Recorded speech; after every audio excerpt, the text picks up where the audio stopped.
success of cryptocurrency, it's reliant in very many ways on the network effect, which is also how protocols and social media platforms and a variety of other things derive their value. And so when it comes to blockchains, the stronger the network effect, the better the security and development enjoys, resulting in an entrenched advantage that gives it an almost insurmountable gap compared to competition. And so when we look at the history of Bitcoin, it's gone through basically 4 cycles of growth. And so far, those have correlated. People can debate how causation plays here, but they've been rather correlated to Bitcoin's halving cycle. And so every 4 years, Bitcoin is pre-programmed to change the number of new coins that are generated every 10 minutes. And so during the course of its almost 13-year history, it's gone through this period where every 4 years is a smaller number of coins generated, but when that happens, when that kind of that difficulty, that new coin generation kicks in, that generally results in basically a supply shock. You could say basically the market had already settled on a certain supply-demand balance, and when that new supply gets cut in half, that has historically led to, or at least been correlated with, a price increase, and that has often resulted in periodic bubbles that capture media attention. Then there's a correction. Bitcoin frequently has been labeled dead, but then it recovers and continues on going forward. And so it's been rather volatile.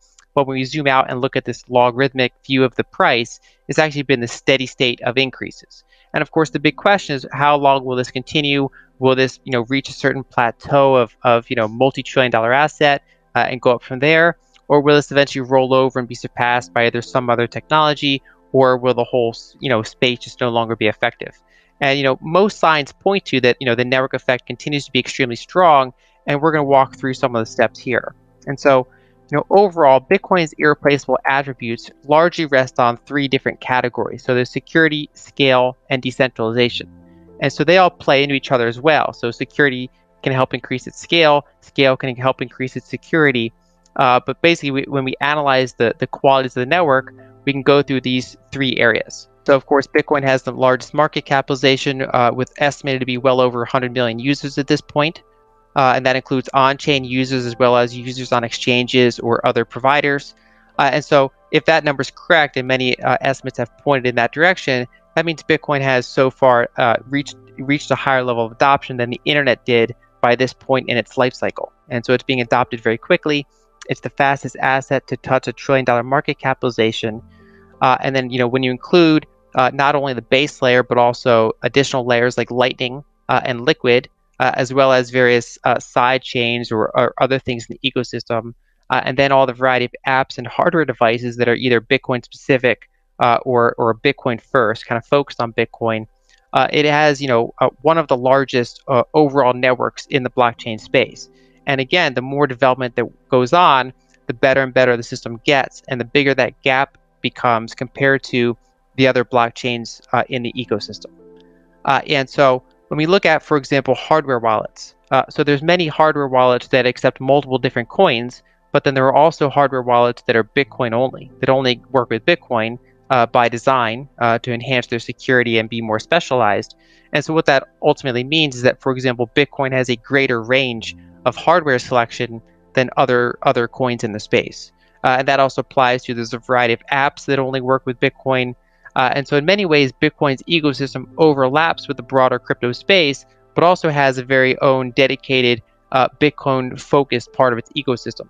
And so when you include all these different layers, Bitcoin's development network is very, very big. And so basically, to summarize, we can compare Bitcoin to MySpace, because that's an often way of thinking about it among investors that are maybe cautious about wondering if Bitcoin is going to be displaced or not. And so MySpace, of course, is a well-known example of a social media network. It launched shortly before Facebook, but it was eventually surpassed by Facebook, a later competitor. But there are some differences to be aware of. And so, for example, Bitcoin reached $1 trillion market capitalization and continues to be the leading cryptocurrency almost 13 years into its existence, whereas MySpace reached a peak market capitalization of about 12 billion 5 years into its existence, and then was surpassed, and it quickly fell in market capitalization. And so, Bitcoin has already reached a level of scale and basically market dominance that is very different than MySpace reached, and for a longer period of time. Another difference is that Bitcoin came after BitGold, Hashcash, and B-Money. So it's not the first one to do what it's done. It's just the first one that put enough pieces together in order to achieve the wide success that basically paved the way for all these other cryptocurrencies. And so, so it's not necessarily the first or oldest technology. It's actually, when it came, it was actually, relying on, at that point, decades of prior work. And then lastly, as we said before, Bitcoin is largely following the path of a protocol rather than a company, whereas many other blockchains in the space end up looking more like a company in the sense that they're still very reliant on their founders, still very reliant on a centralized development team, whereas Bitcoin at this point is more distributed.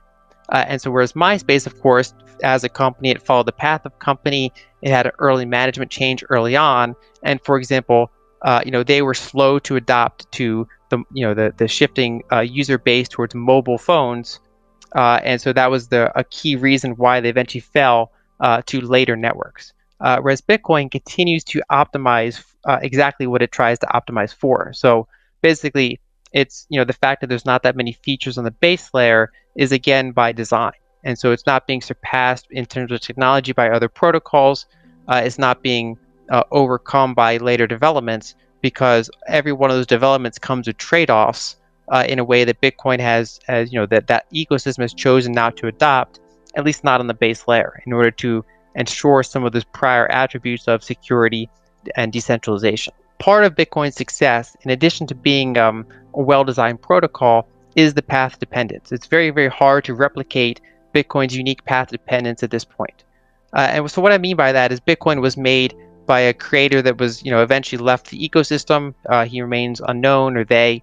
And whereas many other cryptocurrency projects they take more of the path of a company, where they generally it's harder for them to achieve a level of decentralization, and it's harder for them to basically follow this very, very decentralized path that Bitcoin's gone through. It's very hard for them to distribute their coins in a fair way, and it's very hard for them to achieve the scale and the adoption that Bitcoin has.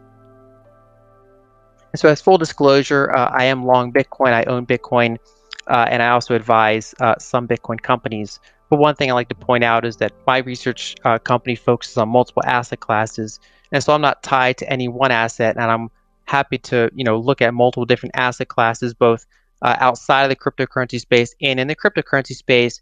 And that's why in many ways I've continued to focus on Bitcoin, in my view, as the primary cryptocurrency that offers a lot of value and that is unlikely to be surpassed anytime soon by a technology superior blockchain.